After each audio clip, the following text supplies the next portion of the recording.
نقول لي هدوء والاحترام، ولكن خليني نقول لك واحد المساله هي الاولى. نتمنى يكون غلط. من النهار اللي جيتي وانت كتشكي، من النهار اللي جيتي سيد رئيس الحكومه وانت كتحاول تفهمنا وتفهم المغاربه بانك ضحيه مؤامرات، وبانك باغي تشتغل وباغي تخدم، وكاين اللي كيحاول يهرسك.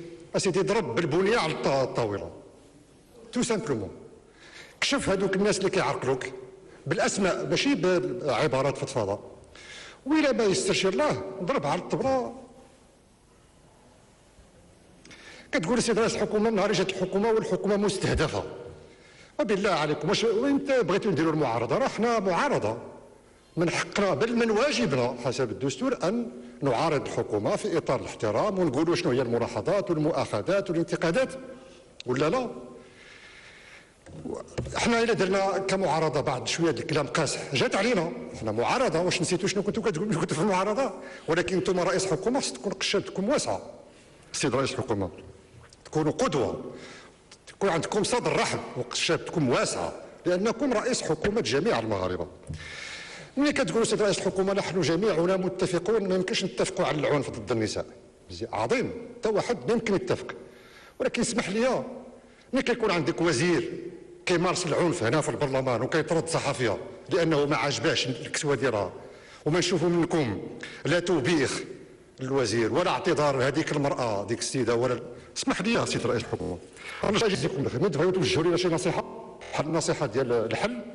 راه كاينه شي حاجه سميتها آداب النصيحه. آداب النصيحه: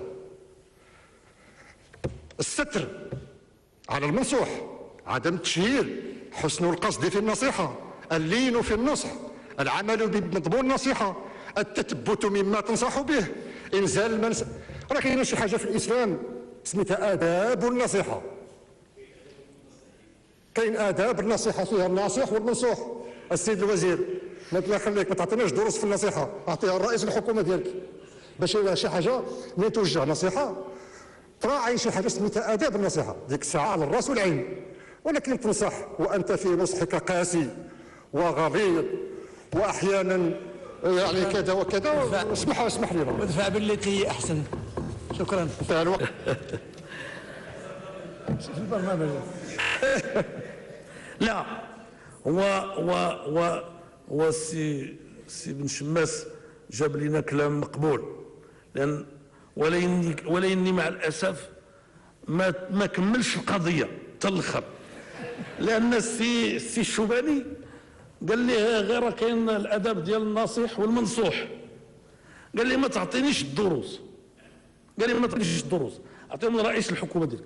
انا السي بن شماس اعطيني الدروس، انا قابلهم منك.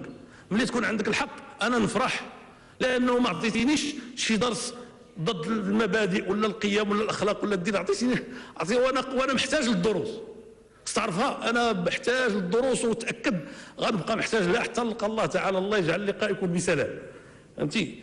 ولكن بالمقابل انت كان خاصك ديك الساعات باش تاكد بانك هذاك الشيء اللي كتقول لي فهمتيه وملتزم به ملي عطاك الدرس هذاك الاخ الوزير، فهمتيني؟ ولا تا هو تحترمه وتقبل منه، لان ما قال لك الا الخير. فعلا كاين الاداب ديال النصيحه وديال المنصوح، ولكن هذيك النصيحه دابا بلا ما نعكر عليك الجو اليوم بها عاوتاني نقولها لك، خليها حتى المناسبه اخرى ونعاود نبدا لك بالتفاصيل ديالها ان شاء الله الرحمن الرحيم.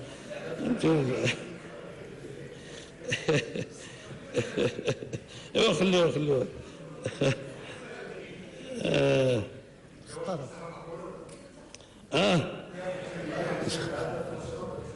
ايوا دابا قلت لك ما ندخلوش في التفاصيل، بغيتي ندخلوا حنا مستعدين.